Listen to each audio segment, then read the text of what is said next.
Colourful ಆಗಿರುವಂತಹ ಈ green ಪರೋಟಾನ ಮನೆಯಲ್ಲೇನೆ ಸುಲಭವಾಗಿ ಮಾಡ್ಕೊಳ್ಬೋದು. ಹಾಯ್, ಹಲೋ ಎಲ್ಲರಿಗೂ ನಮಸ್ಕಾರ. ಜ್ಯೋತಿ ಪಾಕಶಾಲೆಗೆ ತಮ್ಮೆಲ್ಲರಿಗೂ ಸ್ವಾಗತ. ಇಂದಿನ ವಿಡಿಯೋದಲ್ಲಿ ನಾನು ಬಟಾಣಿನ ಬಳಸ್ಕೊಂಡು ಪರೋಟ ಯಾವ ರೀತಿ ಮಾಡ್ಕೊಳ್ಬೋದು ಅಂತ ನಿಮ್ಮೊಂದಿಗೆ ಶೇರ್ ಮಾಡ್ಕೊಳ್ತಾ ಇದ್ದೇನೆ. ತುಂಬಾನೇ ಸಿಂಪಲ್ ಆಗಿ ಈ ರೀತಿಯಾಗಿ ಗ್ರೀನಿಶ್ ಆಗಿ ಪರೋಟ ರೆಸಿಪಿಯನ್ನ ಮಾಡ್ಕೊಳ್ಬೋದು. ತುಂಬಾನೇ ರುಚಿಯಾಗಿರುತ್ತೆ.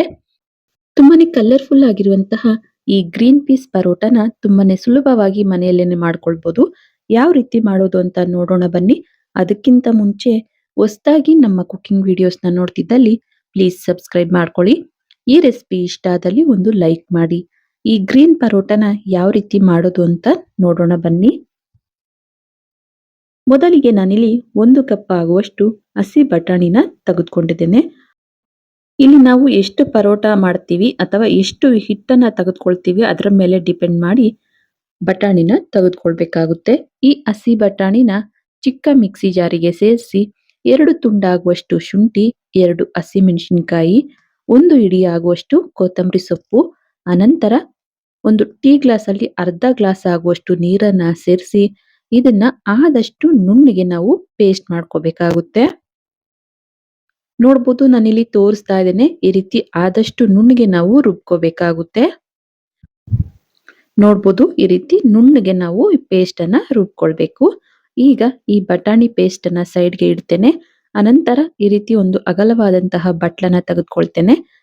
ಇದಕ್ಕೆ ನಾನು ಮೊದಲಿಗೆ 1 ಕಪ್ ಆಗುವಷ್ಟು ಮೈದಾನ ಹಾಕೊಳ್ತಾ ಇದ್ದೇನೆ. ಮೈದಾ ಅಥವಾ ಗೋಧಿ ಹಿಟ್ಟು. ಈ ಪರೋಟ ರೆಸಿಪಿಗೆ ಮೈದಾ ಅಥವಾ ಗೋಧಿ ಹಿಟ್ಟು ಎರಡರಲ್ಲಿ ಯಾವ್ದು ಬೇಕಾದ್ರೂ ಬಳಸ್ಬೋದು. ಅರ್ಧ ಕಪ್ ಹೆಚ್ಚಾಗಿ ನಾನಿಲ್ಲಿ ಮೈದಾ ಹಿಟ್ಟನ್ನ ಸಪರೇಟ್ ಆಗಿ ತೆಗೆದಿಟ್ಟಿದ್ದೇನೆ. ನಂತರ ಇದಕ್ಕೇನೆ ರುಬ್ಬಿರುವಂತಹ ಬಟಾಣಿ ಪೇಸ್ಟ್ ಅನ್ನ ಸೇರಿಸ್ತೇನೆ. ಹಾಗೇನೆ ರುಚಿಗೆ ತಕ್ಕಷ್ಟು ಉಪ್ಪನ್ನ ಇದಕ್ಕೆ ಸೇರಿಸಿ ಚೆನ್ನಾಗಿ ಒಮ್ಮೆ ಇದನ್ನ ಮಿಕ್ಸ್ ಮಾಡ್ಕೋಬೇಕಾಗುತ್ತೆ. ನೀರನ್ನ ಹಾಕೋ ಅವಶ್ಯಕತೆ ಇಲ್ಲ. ಈ ಬಟಾಣಿ ಪೇಸ್ಟ್ ಅಲ್ಲೇನೆ ಈ ಮೈದಾನ ನಾವು ಮಿಕ್ಸ್ ಮಾಡ್ಬೇಕಾಗುತ್ತೆ. ನೋಡಿ, ಈಗ ಹಿಟ್ಟು ಕಮ್ಮಿ ಆಗಿದೆ. ಕೈಗೆ ಜಾಸ್ತಿ ಅಂಟ್ತಾ ಇರೋದ್ರಿಂದ ಉಳಿದಿರುವಂತಹ ಅರ್ಧ ಕಪ್ ಆಗುವಷ್ಟು ಮೈದಾನು ನಾನಿಲ್ಲಿ ಹಾಕ್ತಾ ಇದ್ದೇನೆ. ನಾನು ಟೋಟಲ್ ಆಗಿ 1.5 ಕಪ್ ಆಗುವಷ್ಟು ಮೈದಾನ ನಾನಿಲ್ಲಿ ಬಳಸಿದ್ದೇನೆ. ಮೈದಾ ಎಲ್ಲವನ್ನ ಸೇರಿಸಿ ಈ ಬಟಾಣಿ ಪೇಸ್ಟ್ ಜೊತೆಗೆ ಚೆನ್ನಾಗಿ ಮಿಕ್ಸ್ ಮಾಡಬೇಕಾಗುತ್ತೆ. ಈ ರೀತಿಯಾಗಿ ಒಮ್ಮೆಲೆ ಎಲ್ಲ ಮಿಕ್ಸ್ ಆದ ನಂತರ ಈಗ ಇದಕ್ಕೆ 1-2 ಟೀ ಸ್ಪೂನ್ ಆಗುವಷ್ಟು ಎಣ್ಣೆನ ಇದಕ್ಕೆ ಹಾಕೊಳ್ತಾ ಇದ್ದೇನೆ. ಎಣ್ಣೆನ ಹಾಕಿ ಚೆನ್ನಾಗಿ ಮತ್ತೆ ಮಿಕ್ಸ್ ಮಾಡಬೇಕು.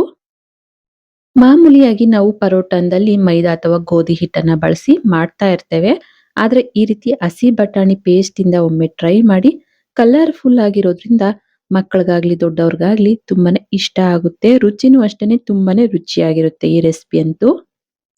ನೋಡಿ, ಒಮ್ಮೆಲೆ ಈ ಹಿಟ್ಟನ್ನ ಚೆನ್ನಾಗಿ ಮಿಕ್ಸ್ ಮಾಡಿದ ನಂತರ ಇದನ್ನ ಒಂದು 5 ನಿಮಿಷ ನೆನೆಲಿಕ್ಕೆ ಸೈಡ್ಗೆ ತೆಗೆದಿಡ್ತಾ ಇದ್ದೇನೆ. ಅನಂತರ ಒಂದು ಬಟ್ಲನ್ನ ತೆಗೆದುಕೊಂಡು ಇದಕ್ಕೆ 2 ಟೀ ಸ್ಪೂನ್ ಆಗುವಷ್ಟು ಮೈದಾ ಅಥವಾ ಕಾರ್ನ್ ಫ್ಲೋರ್ ಯಾವ್ದು ಬೇಕಾದ್ರೂ ನಾವಿಲ್ಲಿ ಬಳಸ್ಬೋದು. ಅನಂತರ ಇದಕ್ಕೆ ಒಂದು 4 ಟೇಬಲ್ ಸ್ಪೂನ್ ಆಗುವಷ್ಟು ಎಣ್ಣೆನ ಸೇರಿಸಿ ಚೆನ್ನಾಗಿ ಗಂಟಿಲ್ದೇ ಇರೋ ರೀತಿ ಎಣ್ಣೆ ಮೈದಾ ಚೆನ್ನಾಗಿ ಮಿಕ್ಸ್ ಆಗೋ ರೀತಿ ಇದನ್ನ ಮಿಕ್ಸ್ ಮಾಡಬೇಕಾಗುತ್ತೆ. ನೋಡಿ, ಈ ರೀತಿಯಾಗಿ ಗಂಟಿಲ್ದೇ ಇರೋ ರೀತಿ ಚೆನ್ನಾಗಿ ಮಿಕ್ಸ್ ಮಾಡಿ ಇದನ್ನು ಸಹ ಸೈಡ್ಗೆ ತೆಗೆದಿಡ್ತೇನೆ. ಅನಂತರ ಕಲಸಿಟ್ಟಂತಹ ಮೈದಾ ಹಿಟ್ಟನ್ನ ತೆಗೆದುಕೊಳ್ತೇನೆ. ಇದನ್ನ ಈಗ ನಾವು ಲಟ್ಟಿಸ್ಬೇಕಾಗುತ್ತೆ. ಮಾಮೂಲಿಯಾಗಿ ನಾವು ಚಪಾತಿಗೆ ಎಷ್ಟು ಹಿಟ್ಟನ್ನ ತೆಗೆದುಕೊಳ್ತೀವೋ ಅದಕ್ಕಿಂತ ಸ್ವಲ್ಪ ಜಾಸ್ತಿನೇ ಹಿಟ್ಟನ್ನ ತೆಗೆದುಕೊಂಡು ಸ್ವಲ್ಪ ಮೈದಾ ಅಥವಾ ಗೋಧಿ ಹಿಟ್ಟನ್ನ ಈ ರೀತಿ ಚಪಾತಿ ಮಣೆ ಮೇಲೆ ಈ ರೀತಿ ಸ್ಪ್ರೆಡ್ ಮಾಡಿ ಅನಂತರ ಮಾಮೂಲಿಯಾಗಿ ನಾವು ಚಪಾತಿನ ಯಾವ ರೀತಿ ಲಟ್ಟಿಸ್ತೀವೋ ಅದೇ ರೀತಿ ಇದನ್ನು ಸಹ ಲಟ್ಟಿಸ್ಬೇಕಾಗುತ್ತೆ. ಸ್ವಲ್ಪ ಇದನ್ನ ದಪ್ಪಕ್ಕೇನೆ ಲಟ್ಟಿಸಿದ ನಂತರ ಎಣ್ಣೆ ಹಾಗೂ ಮೈದಾನ ಮಿಕ್ಸ್ ಮಾಡಿ ಇಟ್ಟಿದ್ವಲ್ಲ ಅದನ್ನ 1 ಸ್ಪೂನ್ ಆಗುವಷ್ಟು ಲಟ್ಟಿಸಿರುವಂತಹ ಈ ಪರೋಟ ಮೇಲೆ 1 ಸ್ಪೂನ್ ಆಗುವಷ್ಟು ಈ ಮಿಶ್ರಣವನ್ನ ಹಾಕಬೇಕಾಗುತ್ತೆ. ಈ ರೀತಿಯಾಗಿ ಎಲ್ಲವ ಕಡೆ ಸ್ಪ್ರೆಡ್ ಮಾಡಿ ಅನಂತರ ನಾನಿಲ್ಲಿ ವಿಡಿಯೋದಲ್ಲಿ ತೋರಿಸ್ತಾ ಇದ್ದೇನೆ, ನೋಡ್ಬೋದು. ಇದೇ ರೀತಿ ಇದನ್ನ ರೋಲ್ ಮಾಡಬೇಕಾಗುತ್ತೆ, ಮಡಚಬೇಕಾಗುತ್ತೆ. ನೋಡಿ, ಈ ರೀತಿ ಅರ್ಧಕ್ಕೆ ಮಡಚಿ ನಂತರ ಮೈದಾ ಹಿಟ್ಟು ಎಣ್ಣೆಯ ಮಿಶ್ರಣವನ್ನ ಈ ರೀತಿಯಾಗಿ ಸ್ಪ್ರೆಡ್ ಮಾಡಿ ಅನಂತರ ಇನ್ನೊಂದು ಕಡೆಯಿಂದ ಈ ರೀತಿಯಾಗಿ ಮಡಚಬೇಕಾಗುತ್ತೆ. ನಾನಿಲ್ಲಿ ಯಾವ ರೀತಿ ಮಾಡ್ತಾ ಇದ್ದೀನೋ ಇದೇ ರೀತಿಯಾಗಿ ನಾವು ಮಡಚಿ ನಾವು ಇದನ್ನ ಲಟ್ಟಿಸ್ಬೇಕಾಗುತ್ತೆ. ನೋಡಿ ಈ ರೀತಿಯಾಗಿ ಲಟ್ಟಿಸ್ಬೇಕಾಗುತ್ತೆ. ಈಗ ಮತ್ತೆ ಇದಕ್ಕೆ ಮೈದಾ ಅಥವಾ ಗೋಧಿ ಹಿಟ್ಟನ್ನ ಸ್ಪ್ರೆಡ್ ಮಾಡಿ ಜಾಸ್ತಿ ತೆಳ್ಳಗೆ ಲಟ್ಟಿಸ್ಲಿಕ್ಕೆ ಹೋಗ್ಬಾರ್ದು. ಹಾಗೇನೆ ಜಾಸ್ತಿ ಪ್ರೆಸ್ ಮಾಡಿ ಸಹ ನಾವು ಇದನ್ನ ಲಟ್ಟಿಸಬಾರ್ದು. ಈ ರೀತಿಯಾಗಿ ನಾವು ಸ್ವಲ್ಪ ದಪ್ಪಕ್ಕೆನೆ ಇದನ್ನ ಲಟ್ಟಿಸ್ಬೇಕಾಗುತ್ತೆ. ಜಾಸ್ತಿ ನಾವು ಪ್ರೆಸ್ ಮಾಡಿ ತೆಳ್ಳಗೆ ಲಟ್ಟಿಸಿದ್ರೆ ಇದು ಉಬ್ಬಲ್ಲ. ಹಾಗಾಗಿ ಸ್ವಲ್ಪ ಲೈಟ್ ಆಗಿ ಇದನ್ನ ಪ್ರೆಸ್ ಮಾಡ್ತಾ ಲಟ್ಟಿಸ್ಬೇಕಾಗುತ್ತೆ. ಹಾಗಾಗಿ ಸ್ವಲ್ಪ ದಪ್ಪನೇ ಇರಬೇಕು. ನೋಡ್ಬೋದು ಈ ರೀತಿಯಾಗಿ ಲಟ್ಟಿಸಿ ಈ ಪರೋಟನ ಒಂದು ಪ್ಲೇಟಿಗೆ ತೆಗೆದುಕೊಳ್ತೇನೆ. ಇದೇ ರೀತಿಯಾಗಿ ಒಮ್ಮೆಲೆ ನಾನಿಲ್ಲಿ ಒಂದು 2 ರಿಂದ 3 ಲಟ್ಟಿಸಿ ಒಂದು ಪ್ಲೇಟಲ್ಲಿ ಹಾಕೊಳ್ತೇನೆ. ನೋಡಿ ಇನ್ನೊಂದನ್ನ ಲಟ್ಟಿಸಿ ತೋರಿಸ್ತಾ ಇದ್ದೀನಿ. ನೋಡ್ಬೋದು ಚಪಾತಿ ಮಣೆ ಮೇಲೆ ಈ ರೀತಿಯಾಗಿ ಮೈದಾನ ಸ್ಪ್ರೆಡ್ ಮಾಡಿ ಸ್ವಲ್ಪ ತೆಳ್ಳಗೆ ಇದನ್ನ ಲಟ್ಟಿಸಿ ಆ ನಂತರ ಮೈದಾ ಹಿಟ್ಟು ಹಾಗೂ ಎಣ್ಣೆಯ ಮಿಶ್ರಣವನ್ನ ಈ ರೀತಿಯಾಗಿ ಸ್ಪ್ರೆಡ್ ಮಾಡಿ ಇದನ್ನ ಮಡಚಿ ನಾವು ಲಟ್ಟಿಸ್ಬೇಕಾಗುತ್ತೆ. ಯಾರೆಲ್ಲ ಇನ್ನೂ ಸಬ್ಸ್ಕ್ರೈಬ್ ಮಾಡ್ಕೊಳ್ದೆ ವಿಡಿಯೋನ ನೋಡ್ತಿದ್ದಲ್ಲಿ ಪ್ಲೀಸ್ ಸಬ್ಸ್ಕ್ರೈಬ್ ಮಾಡ್ಕೊಳ್ಳಿ. ಬೆಲ್ ಐಕನ್ ಮೇಲೆ ಕ್ಲಿಕ್ ಮಾಡಿ ಆಲ್ ಅನ್ನೋ ಆಪ್ಷನ್ನ ಆನ್ ಮಾಡ್ಕೊಳ್ಳಿ. ನಾನು ಯಾವುದೇ ಹೊಸ ವಿಡಿಯೋನ ಅಪ್ಲೋಡ್ ಮಾಡಿದ್ರು ನಿಮಗೆ ನೋಟಿಫಿಕೇಶನ್ ಬರುತ್ತೆ. ನೋಡ್ಬೋದು ವಿಡಿಯೋದಲ್ಲಿ ನೋಡಿದ್ರೇನೆ ಗೊತ್ತಾಗುತ್ತೆ ಯಾವ ರೀತಿ ಇದನ್ನ ರೋಲ್ ಮಾಡಬೇಕು ಮಡಚಬೇಕು ಅಂತ. ಮತ್ತೆ ಇದಕ್ಕೆ ಸ್ವಲ್ಪ ಈ ರೀತಿ ಗೋಧಿ ಹಿಟ್ಟು ಮೈದಾನ ಸ್ಪ್ರೆಡ್ ಮಾಡಿ ಸ್ವಲ್ಪ ದಪ್ಪಕ್ಕೆನೆ ಇದನ್ನ ಲಟ್ಟಿಸ್ಕೊಳ್ತಾ ಇದ್ದೇನೆ. ಒಮ್ಮೆಲೆ ಒಂದು 2 ರಿಂದ 3 ಲಟ್ಟಿಸಿ ನಾವು ಪ್ಲೇಟಲ್ಲಿ ಹಾಕಿದ್ರೆ ಸುಡ್ಲಿಕ್ಕೂ ತುಂಬಾನೇ ಈಸಿ ಆಗುತ್ತೆ ಅಂತ ನಾನಿಲ್ಲಿ ಒಮ್ಮೆಲೆ 2 ಲಟ್ಟಿಸ್ತಾ ಇದ್ದೇನೆ. ಈಗ ಲಟ್ಟಿಸಿದ್ದಾಯ್ತು. ಆಲ್ರೆಡಿ ನಾನಿಲ್ಲಿ ಗ್ಯಾಸ್ ಮೇಲೆ ತವಾನ ಬಿಸಿ ಮಾಡ್ಲಿಕ್ಕೆ ಇಟ್ಟಿದ್ದೆ. ತವಾ ಮೀಡಿಯಂ ಉರಿಲಿ ಬಿಸಿ ಆಗಿದ್ದೇನೆ. ಲಟ್ಟಿಸಿರುವಂತಹ ಪರೋಟನ ಹಾಕೊಳ್ತೇನೆ. ಒಂದು ಕಡೆ ಚೆನ್ನಾಗಿ ಫ್ರೈ ಆಗಿ ಬಬಲ್ಸ್ ಬಂದ ನಂತರ ಈ ರೀತಿಯಾಗಿ ಟರ್ನ್ ಮಾಡಿ ಎಣ್ಣೆನ ಈ ರೀತಿಯಾಗಿ ಸ್ಪ್ರೆಡ್ ಮಾಡಬೇಕಾಗುತ್ತೆ. ಒಂದು ಕಡೆ ಎಣ್ಣೆನ ಸ್ಪ್ರೆಡ್ ಮಾಡಿದ ನಂತರ ಇದನ್ನ ನಿಧಾನವಾಗಿ ಮತ್ತೊಂದು ಕಡೆ ಟರ್ನ್ ಮಾಡಿ ಇನ್ನೊಂದು ಕಡೆನೂ ಸಹ ಸ್ವಲ್ಪ ಎಣ್ಣೆನ ಸ್ಪ್ರೆಡ್ ಮಾಡ್ತೇನೆ. ನೋಡ್ಬೋದು ಪರೋಟ ಉಬ್ಬಿ ಬರ್ತಿದೆ.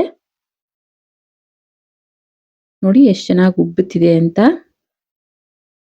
ಎಲ್ಲಾ ಕಡೆ ಈವೆನ್ ಆಗಿ ಇದು ಬೇಯಲಿಕ್ಕೆ ಬಿಡ್ಬೇಕಾಗುತ್ತೆ. ಈ ರೀತಿ ಟರ್ನ್ ಮಾಡ್ತಾ ಇದನ್ನ ಈವೆನ್ ಆಗಿ ಎಲ್ಲಾ ಕಡೆ ಬೇಯಿಸ್ಕೊಳ್ಬೇಕಾಗುತ್ತೆ. ಒಂದು ಕಡೆ ಈ ಪರೋಟ ಫ್ರೈ ಆಗಿದ್ದೇನೆ ಟರ್ನ್ ಮಾಡಿ ಎರಡೂ ಕಡೆ ಚೆನ್ನಾಗಿ ಇದನ್ನ ಫ್ರೈ ಮಾಡ್ಕೋಬೇಕಾಗುತ್ತೆ. ನೋಡಿ ಎರಡು ಕಡೆ ಚೆನ್ನಾಗಿ ಫ್ರೈ ಆಗಿದೆ. ಇದನ್ನ ಒಂದು ಪ್ಲೇಟಿಗೆ ತೆಗೆದುಕೊಳ್ತೇನೆ. ಇನ್ನೊಂದನ್ನ ಲಟ್ಟಿಸಿರುವಂತಹ ಪರೋಟನ ತವ ಮೇಲೆ ಹಾಕಿ ಬಬಲ್ಸ್ ಬಂದು ಒಂದು ಕಡೆ ಫ್ರೈ ಆಗಿದ್ದೇನೆ ಟರ್ನ್ ಮಾಡಿ ಸ್ವಲ್ಪ ಎಣ್ಣೆ ಅಥವಾ ತುಪ್ಪನ ಸ್ಪ್ರೆಡ್ ಮಾಡ್ಕೋಬೇಕಾಗುತ್ತೆ. ನೋಡಿ ಒಂದ್ ಸ್ವಲ್ಪ ಎಣ್ಣೆನ ಹಾಕಿ ಸ್ಪ್ರೆಡ್ ಮಾಡ್ತಾ ಇದ್ದೇನೆ. ಇದನ್ನ ಇನ್ನೊಂದು ಕಡೆ ಟರ್ನ್ ಮಾಡಿ ಇನ್ನು ಸ್ವಲ್ಪ ಎಣ್ಣೆನ ಸ್ಪ್ರೆಡ್ ಮಾಡ್ತೇನೆ. ನೋಡ್ಬೋದು ಎಷ್ಟು ಚೆನ್ನಾಗಿ ಉಬ್ಬಿ ಬರ್ತಿದೆ ಅಂತ. ರುಚಿನೂ ಅಷ್ಟೇನೆ ಹಸಿ ಬಟಾಣಿ ಹಾಗೂ ಶುಂಠಿ ಹಸಿಮೆಣಸಿನಕಾಯಿ ಎಲ್ಲವೂ ಹಾಕಿರೋದ್ರಿಂದ ರುಚಿನೂ ಅಷ್ಟೇನೆ ತುಂಬಾನೇ ರುಚಿಯಾಗಿರುತ್ತೆ. ಹಾಗೆ ಬೇಕಾದ್ರೂ ತಿನ್ಬೋದು. ಈವೆನ್ ಆಗಿ ಎಲ್ಲಾ ಕಡೆ ಚೆನ್ನಾಗಿ ಬೆಂದ ನಂತರ ಇನ್ನೊಂದು ಕಡೆ ಟರ್ನ್ ಮಾಡಿ ಎರಡು ಕಡೆ ಚೆನ್ನಾಗಿ ಇದನ್ನ ಬೇಯಿಸ್ಕೋಬೇಕಾಗುತ್ತೆ. ಟರ್ನ್ ಮಾಡಿ ಎರಡು ಕಡೆ ಚೆನ್ನಾಗಿ ಫ್ರೈ ಮಾಡ್ಕೊಳ್ತಾ ಇದ್ದೇನೆ, ಬೇಯಿಸ್ಕೊಳ್ತಾ ಇದ್ದೇನೆ. ಪರೋಟನ ಸುಡ್ಬೇಕಾದ್ರೆ ಆದಷ್ಟು ಲೋ ಟು ಮೀಡಿಯಂ ಉರಿಲಿ ಸುಟ್ರೆ ಒಳಗಿನ ತನಕ ಚೆನ್ನಾಗಿ ಬೇಯುತ್ತೆ. ನೋಡ್ಬೋದು ಎರಡು ಕಡೆ ಚೆನ್ನಾಗಿ ಪರೋಟ ಬೆಂದಿದೆ. ಇದನ್ನ ಒಂದು ಪ್ಲೇಟಿಗೆ ತೆಗೆದುಕೊಳ್ತೇನೆ. ಸುಟ್ಟಿರುವಂತಹ ಪರೋಟನ ಒಂದು ಪ್ಲೇಟ್ ಅಲ್ಲಿ ಸರ್ವ್ ಮಾಡ್ತಾ ಇದ್ದೇನೆ. ನೋಡ್ಬೋದು ಎಷ್ಟು ಕಲರ್ಫುಲ್ ಆಗಿದ್ದಾವೆ ಅಂತ. ವೆಜ್ ಆಗ್ಲಿ ನಾನ್ ವೆಜ್ ಆಗ್ಲಿ ಯಾವುದೇ ಗ್ರೇವಿಗಾಗ್ಲಿ ಈ ರೀತಿ ರೆಸಿಪಿನ ಮಾಡ್ಕೊಟ್ರೆ ಪರೋಟನ ಒಂದು ತಿನ್ನೋರು ಎರಡು ತಿಂತಾರೆ, ಅಷ್ಟು ರುಚಿಯಾಗಿರುತ್ತೆ. ನೋಡ್ಬೋದು ಎಷ್ಟು ಸಾಫ್ಟ್ ಆಗಿ ಎಷ್ಟು ಗರಿ ಗರಿಯಾಗಿ ಚೆನ್ನಾಗಿ ಬಂದಿದ್ದಾವೆ ಅಂತ. ನೋಡಿದ್ರಲ್ಲ ಹಸಿ ಬಟಾಣಿಯಿಂದ ಪರೋಟ ರೆಸಿಪಿ ಯಾವ ರೀತಿ ಮಾಡೋದು ಅಂತ. ತುಂಬಾನೇ ಸಿಂಪಲ್ ಆಗಿ ತುಂಬಾನೇ ರುಚಿಯಾಗಿರುವಂತಹ ಈ ಪರೋಟ ರೆಸಿಪಿ ನಿಮ್ಗೆ ಇಷ್ಟ ಆಗಿದೆ ಅನ್ಕೊಳ್ತೇನೆ. ಇಷ್ಟ ಆದಲ್ಲಿ ಈ ವಿಡಿಯೋಗೊಂದು ಲೈಕ್ ಮಾಡಿ, ಕಮೆಂಟ್ ಮಾಡಿ, ಶೇರ್ ಮಾಡಿ. ಇನ್ನು ಯಾರೆಲ್ಲ ಸಬ್ಸ್ಕ್ರೈಬ್ ಮಾಡ್ಕೊಳ್ದೆ ವಿಡಿಯೋನ ನೋಡ್ತಿದ್ದಲ್ಲಿ ಪ್ಲೀಸ್ ಸಬ್ಸ್ಕ್ರೈಬ್ ಮಾಡ್ಕೊಳ್ಳಿ. ಧನ್ಯವಾದಗಳು.